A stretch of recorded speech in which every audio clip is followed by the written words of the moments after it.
मैंने मांगा था आप लोगों से पानी अपनी कॉन्स्टिट्यूएंसी के लिए, लेकिन माजरत के साथ आपने शराब खाना दे दिया। आप बड़े मेहरबान हैं। हमें एआई से बचना है, बड़ा खतरनाक है।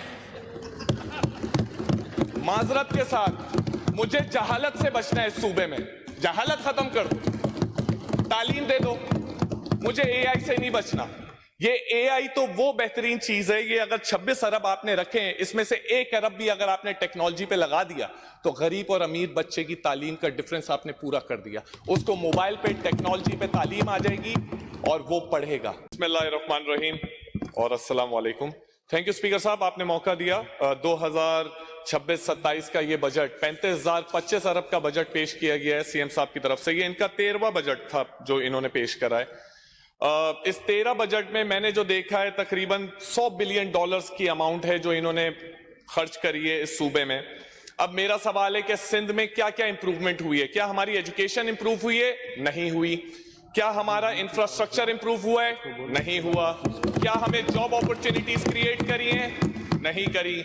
हेल्थ में कहीं ना कहीं बेहतर काम करा है, उसके लिए मिनिस्टर साहब को मैं हमेशा तारीफ करता हूं और करता रहूंगा जो अच्छा काम होगा। अब आ जाए सिंध में हमने बेहतर क्या करा है इन 13 बजट्स के दौरान। हमने जो लाखों में रिश्वत लेते थे वो करोड़ों में जा चुके हैं, जो करोड़ों में लेते थे वो अरबों में जा चुके हैं। 2 साल बजट की मैंने स्पीच करी लास्ट, सोचता रहा ये अरबों डॉलर या अरब रुपए ये जाते कहां हैं, खर्च कहां होते हैं। तो जो ये मेरी फाइंडिंग है, एक तो वो रिश्वतें जो काम के एवज हमसे मांगी जाती हैं, और एक वो रिश्वतें हैं या व्हाइट कॉलर स्कैम्स हैं जो हमारे साथ किए जाते हैं, उसे मैं कहता हूं रिवाइज एस्टिमेट्स। पहले बजट से कह रहा हूं रिवाइज एस्टिमेट्स।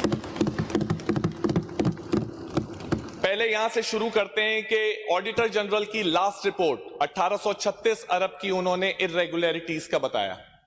मानता हूं वो सारी करप्शन नहीं होंगी, लेकिन इर्रेगुलरिटीज हैं, उसमें आपने रिकवरी करके देनी है। 56 अरब का टारगेट था, आपने 78 करोड़ की करके दिया आज तक, इसका कोई जवाब नहीं है।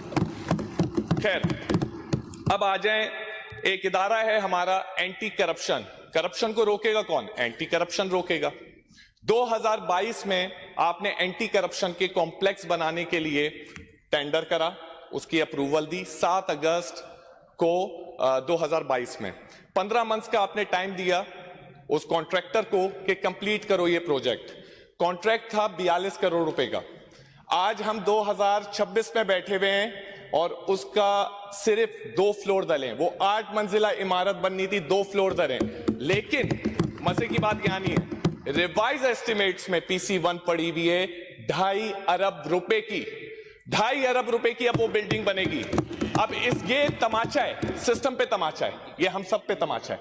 क्या है कि एंटी करप्शन, जिसको करप्शन रोकने के लिए बनाया गया है, वो उसकी बिल्डिंग भी करप्शन के बगैर नहीं बन पा रही।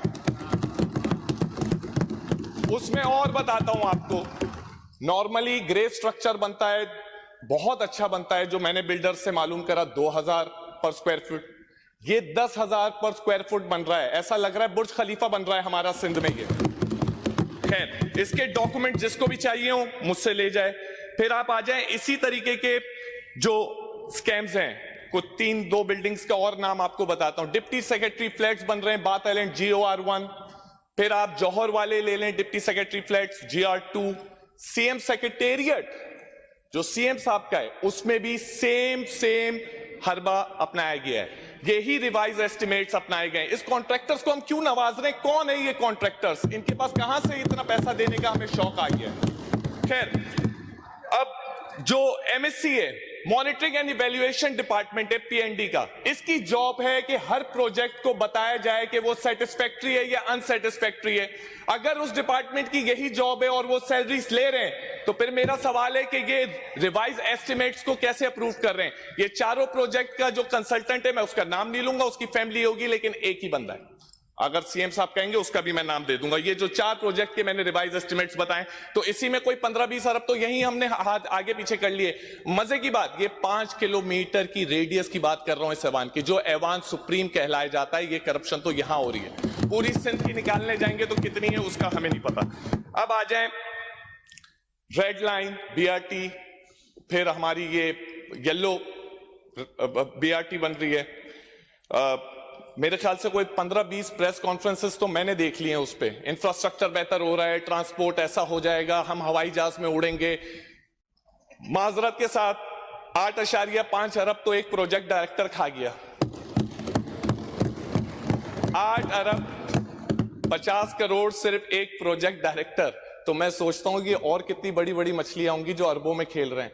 हम यहां पे लाखों नहीं कमा पा रहे हलाल तरीके से, ये अरबों में खेल रहे हैं। खैर, करप्शन की दास्तान हो गई। अब आ जाते हैं एजुकेशन पे। सर 620 अरब का पेश किया गया है इस साल का, जिसमें से तकरीबन 96% एक्सपेंडिचर है, सैलरीज में जाएंगी और सारे वो एक्सपेंडिचर हैं। इसमें से सिर्फ 26 अरब रुपए आपने रखे फॉर इंप्रूवमेंट एंड डेवलपमेंट। अब ये इंप्रूवमेंट और डेवलपमेंट क्या है? इस 26 अरब में मेरे ख्याल से कोई 100 बच्चे भी एक्स्ट्रा हम नहीं पढ़ा पाएंगे। जिस तरीके का हमारा निजाम है उस निजाम में तो हम नहीं पढ़ा पाएंगे।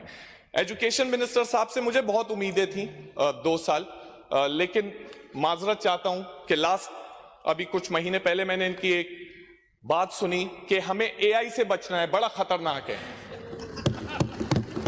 माजरत के साथ मुझे जहालत से बचना है। इस सूबे में जहालत खत्म कर दो, तालीम दे दो, मुझे एआई से नहीं बचना। ये एआई तो वो बेहतरीन चीज है, ये अगर 26 अरब आपने रखे हैं, इसमें से 1 अरब भी अगर आपने टेक्नोलॉजी पे लगा दिया तो गरीब और अमीर बच्चे की तालीम का डिफरेंस आपने पूरा कर दिया। उसको मोबाइल पे टेक्नोलॉजी पे तालीम आ जाएगी और वो पढ़ेगा। आपको ये स्कूल के इंफ्रास्ट्रक्चर्स की फिर जरूरत नहीं है, बिल्डिंग्स की जरूरत नहीं है।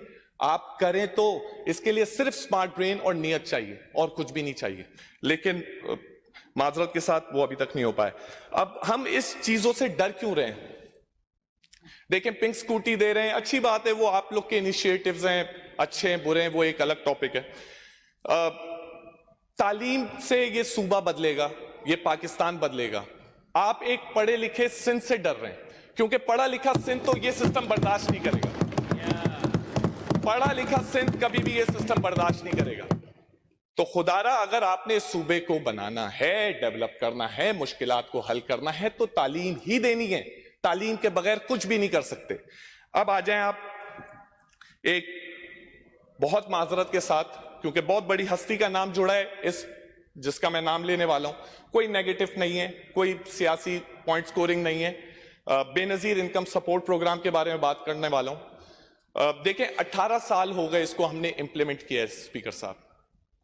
क्वार्टरली कोई 15,000 18,000 दे रहे हैं हम, 5-6 हज़ार दे रहे होंगे महीने के। ये हम हैंड आउट करते हैं कैश, ठीक है। 18 साल इसको इंप्लीमेंट हो गए, लेकिन सवाल ये बनता है कि सिंध की पॉवर्टी का लेवल इंक्रीज हुआ है या डिक्रीज हुआ है? इसके बाद सिंध की पॉवर्टी का level according to the states increase हुआ है। तो कहीं ना कहीं हम गलती कर रहे हैं इस मॉडल में, कहीं ना कहीं हमें बात करनी चाहिए। मैं नहीं कह रहा इसी प्रोग्राम को आप बेनजीर एजुकेशन सपोर्ट प्रोग्राम कर दें, तालीम का कर दें।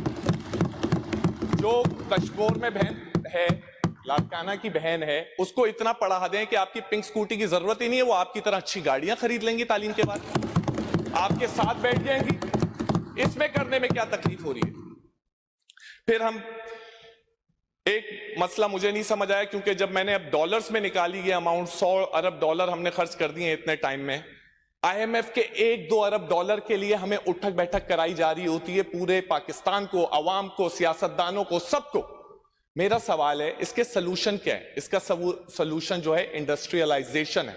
क्या ये अच्छा नहीं है कि बेनजीर इनकम सपोर्ट जैसा प्रोग्राम है वो अच्छा है, उसको मिनिमाइज करके 400 अरब हर साल, 1 साल सिंध को मिले, 1 साल KPK को मिले, 1 साल बलूचिस्तान को मिले, 1 साल पंजाब को मिले, और उस 400 अरब को बोला जाए कि आप इंडस्ट्रीज लगाएं, जॉब अपॉर्चुनिटीज भी क्रिएट होंगी, गुर्बत भी कम होगी, मुल्क भी तरक्की करेगा। लेकिन हम वो नहीं कर रहे। खैर, अब आ जाएं एक और सोल्यूशन पे। सिंध पे मैंने थोड़ी रिसर्च करी, थोड़ी स्टडी करी। इतने रिजर्व्स हैं हमारे पास, इतना रिच जमीनें हैं, ग्रेनाइट के सिर्फ रिजर्व्स 300 से 500 बिलियन डॉलर्स के पड़े हुए हैं। नगर पार्कर के रिजर्व्स हैं, उसमें यकीनन कुछ चैलेंजेस हैं, उसमें चैलेंजेस हैं, कोर्ट के ऑर्डर्स हैं, लेकिन उसको रिजॉल्व करना तो सर आपका काम है ना। आप उन लोगों को बैठाएंगे अपने पास और उनसे रिजॉल्व करेंगे कि इस सूबे को उस रिजर्व की अभी जरूरत है। सूबा बड़ा है, कोई इंडिविजुअल की ख्वाहिश बड़ी नहीं होती, पाकिस्तान बड़ा है, तो इसको देखें आप।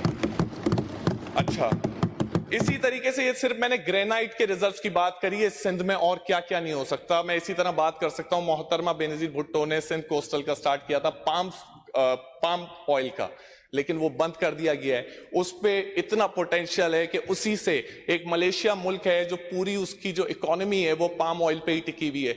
हम क्यों नहीं कर सकते? क्या खराबी है, क्या मसला क्या है? ये माइनिंग हम सिर्फ इसलिए नहीं कर रहे क्योंकि हमें इलीगल की आदत पड़ गई है, उसका पैसा लग गया। अगर लीगल हो जाएगी तो वो इंडिविजुअल्स को नहीं मिलेगा, वो इस सूबे को मिलेगा। वाइंड अप कर लें बासित साहब। ठीक हो गया। स्पीकर साहब, लास्ट बात करूंगा। थोड़ा आज मैं डर भी रहा था स्पीच करते हुए, पहली दफा है जो मुझे थोड़ी घबराहट हुई। लास्ट स्पीच में लास्ट ईयर की मैंने मांगा था आप लोगों से पानी अपनी कॉन्स्टिट्यूएंसी के लिए, लेकिन माजरत के साथ आपने शराब खाना दे दिया। आप बड़े मेहरबान हैं।